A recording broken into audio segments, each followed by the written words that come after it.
안녕하세요. 행복씨앗입니다. 오늘도 시장을 정리하면서 하루를 마무리하는 시간을 가져볼까 합니다.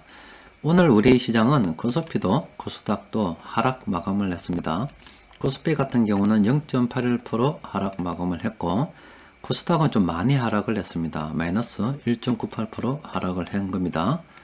그리고 해외 시장을 살펴보면은 오늘 일본, 중국, 홍콩 모두 다 이렇게 하락을 했어요. 그리고 영상을 녹화하고 있는 이 시간 유럽 증시는 아주 크게 하락을 하고 있습니다. 특히 유럽 같은 경우는 최근 들어서 코로나 바이러스가 계속 확산됨에 따라서 각국 국가들 내에서도 사람들의 이동을 통제하고 있고 또 그리고 국가 간 이동도 통제를 하고 있는 그런 상황이고 그게 점점 강화되고 있는 그런 상황입니다. 저렇게 자꾸 사람들의 이동이 통제되면은 또 자연스레 경기 침체에 대해서 걱정하지 않을 수가 없겠죠. 그러면 저렇게 경기 침체가 되면은 파산으로 인해서 돈이 줄어든다는 건데, 그러면 그렇게 줄어드는 돈을 정부에서 풀든 중앙은행에서 풀든 뭔가 좀 채워주는 액션이 나와야 된다 아닙니까? 그런데 최근 시황을 통해서 말씀드린 것처럼 지금 현재 코로나 바이러스가 언제 끝날지 모른다 이 말입니다. 그러니까 완전히 사라지거나 아니면은 치료제가 나오거나 아니면은 뭐 백신이 나와서 그에 대한 대응책을 갖추기까지 얼마만한 시간이 걸리는지 예상할 수가 없어요. 그렇다 보니까 이 코로나 바이러스가 확산되는 것 초기에는 돈을 정부나 중앙은행이나 무제한으로 막 풀 수 있었으나 지금 기억 없이 흘러가고 있기 때문에 지금 와서 정부나 중앙은행이 초기와 같이 좀 적극적인 대응을 하기에는 너무나 부담이 크죠. 그렇다 보니까 돈이 사라지고 경기 침체에 대한 우려가 자꾸 나오지만 그에 따라서 정부나 중앙은행의 대응은 예전에 비해서 상당히 소극적이기 때문에 투자자들이 볼 때는 참 못 믿었다 이거예요. 그러니까 몸을 사리고 있다 이 말입니다. 그런데 참으로 하나 또 얹어버렸죠. 미국에서 경기 부양하니 많이 이야기가 참 많이 나왔었는데 미국의 재무장관이 또 이런 이야기 해봤습니다. 다음 달 3일 미국 대선이 열리는데 그 대선 전에는 부양책 타결이 안 될 것 같다 이렇게 이야기해버렸어요. 그렇다 보니까 투자자들이 크게 실망을 해가지고 지금 세계 증시가 이렇게 파란색으로 지금 돼본 겁니다. 자, 오늘 우리 시장 수급 살펴보면은 그래도 우리 시장은 조금 나았습니다. 완전히 파랗게 칠해진 건 아니고 화학, 철강, 통신, 전기가섭 이런 업종들은 돈이 들어왔습니다. 자, 그래서 장기적인 관점에서는 조금 긍정적으로 검토해 볼 만하죠. 왜 그러냐면은 어쨌든 이 코로나 바이러스가 지속이 되는데 계속 늘어지면 늘어질수록 정부나 중앙은행은 돈 푸는 거에 대해서 고민을 할 수밖에 없고 또 그리고 이 코로나 바이러스에 대한 어떤 대비책이 세워진다면 그 다음부터는 정부나 중앙은행이 특별하게 노력을 하지 않아도 시장에서 돈을 많이 만들 거기 때문에 이건 너무나 당연한 사실이잖아요. 그렇다 보니까 지금은 좀 긍정적으로 검토해 볼 만해요. 그런데 수급적인 악재가 우리 12월 되면은 대주주 기준이 딱 바뀌는 요 구간에 있고 또 다시 코로나 바이러스가 잠잠해졌다가 다시 우리나라에 확산되고 또 외국에는 여전히 국가 간 이렇게 이동을 하면서 점점 더 확산이 되기 때문에 이런 코로나 바이러스 확산에 대한 우려는 계속 나올 수밖에 없다 이 말이죠. 당분간 악재로 작용할 수밖에 없으니까 기다리다 보면 더 싸게 살 수 있는 기회도 있기 때문에 너무 급하게 뛰어들 필요는 없다 이렇게 정리해 볼 수가 있겠습니다. 자, 일단 오늘 시장에서 큰돈 굴리는 세력들이 동시에 매수한 종목을 살펴보니까 이렇게 4종목 정도 됩니다. 4개밖에 안 되니까 뭐 까지 것 다둘러 바쁘죠. 먼저 지수부터 살펴보면은 자, 지수 같은 경우는 외국인 투자자들이 상당히 오랜 기간 매수했습니다. 보면은 2015년부터 시작해가지고 이만큼이나 매수했어요. 그러다가 최근에 이렇게 매도하고 있습니다. 그리고 주가 같은 경우는 2017년도 고점을 찍고 난 다음에 이렇게 계속 내리찍고 있어요.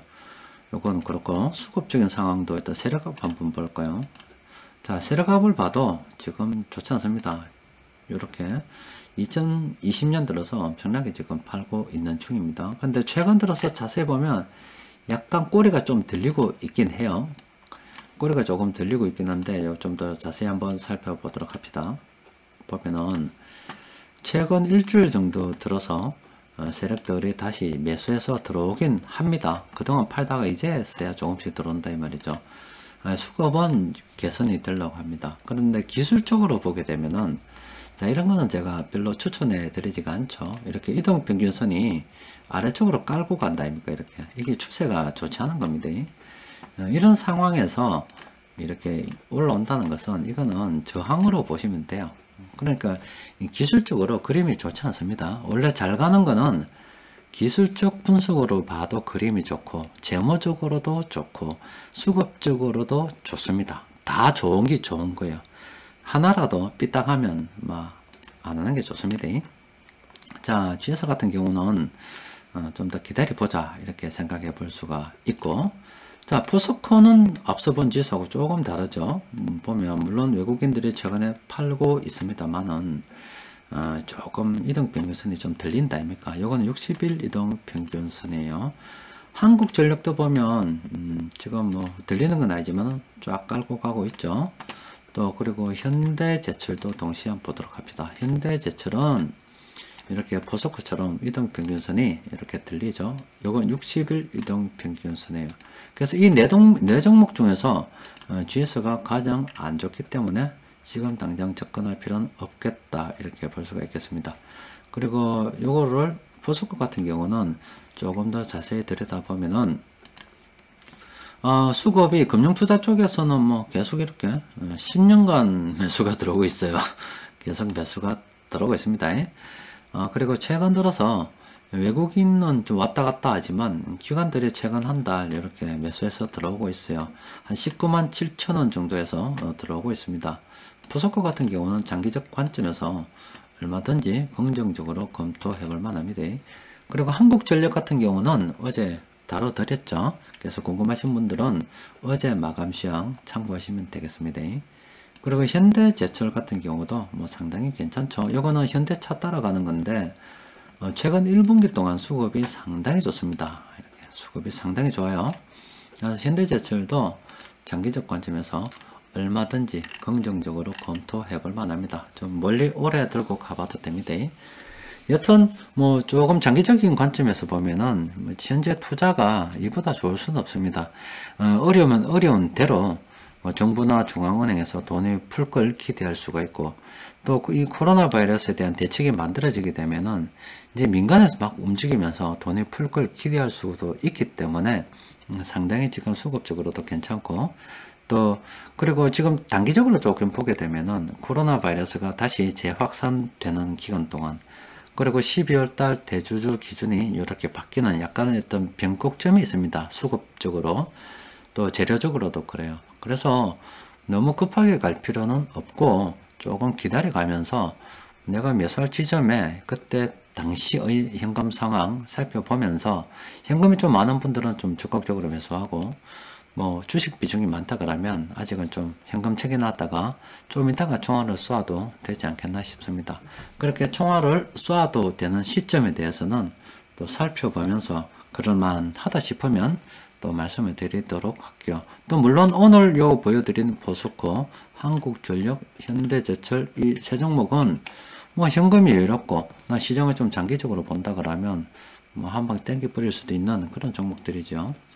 자, 일단 오늘은 뭐 여기까지만 정리하고 마무리하도록 하겠습니다. 이상입니다.